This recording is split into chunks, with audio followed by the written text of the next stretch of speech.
Ce week-end, les fans de manga ont été bien servis avec le traditionnel Manga Dax. Regardez. Après 4 ans d'existence, Manga Dax ouvrait ses portes lors de sa 5e édition au Hayalai de Dax.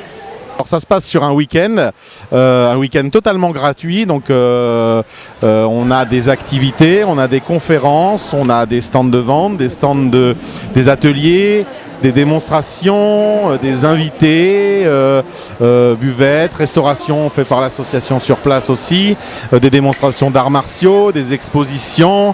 On essaye d'être très varié à la fois sur le manga, l'animation, mais aussi sur la culture japonaise, que ce soit les arts martiaux, que ce soit l'ikebana derrière aussi, que ce soit le thé ou pareil les mangas, la décoration, le dessin amateur, le dessin professionnel, tout est bon.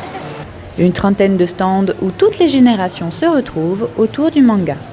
Le manga, au sens strict du terme, c'est la bande dessinée japonaise. En France, le manga, c'est un peu tout ce qui est animation,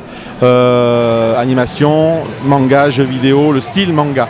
Mais c'est vrai que beaucoup de gens s'y retrouvent, les plus âgés, 40-50 ans, qui ont connu la génération Goldorak, ceux du Club Dorothée dans les années 90 et ceux d'aujourd'hui avec les chaînes de la TNT, les DVD, l'Internet, tout ça. Il y a eu un énorme boom sur tout ce qu'on peut trouver.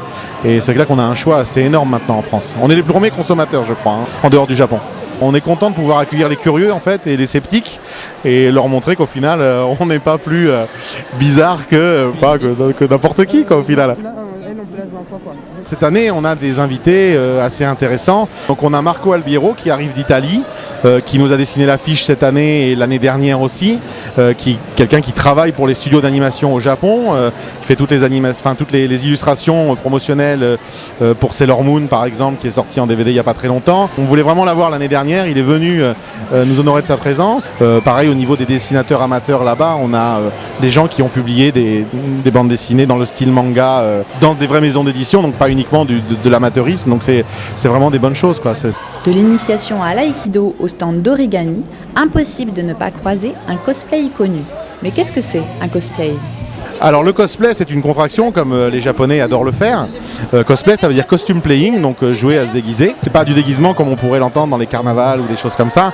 C'est vraiment parfois des choses assez poussées, et que ce soit aussi bien du dessin animé que du manga, que du jeu vidéo, que de l'illustration. Maintenant il y a carrément des prestations sur scène, donc avec musique, chorégraphie, scène de combat, scène de comédie avec une bande son qui passe ou de la musique. Et c'est quand même une attraction qui marche et qui plaît, et c'est probablement ce qui attire le plus, et c'est vraiment l'occasion à la fois pour les gens de voir quelque chose d'inhabituel dans le coin, et aussi pour les cosplayers de pouvoir montrer leur travail, souvent un travail d'une année aussi, généralement. Moi j'ai mis 3 mois en gros, vraiment en entier. Ouais. Moi j'ai acheté mon costume, mais les armes je les ai faites moi-même parce que sur internet elles coûtaient vraiment trop cher, et puis voilà, ça fait quand même quelque chose de personnel.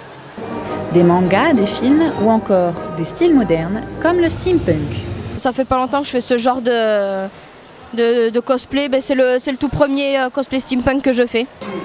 C'est un peu une version futuriste mais à l'époque victorienne. Manga Dax, c'est un week-end de découverte et de bonnes rencontres.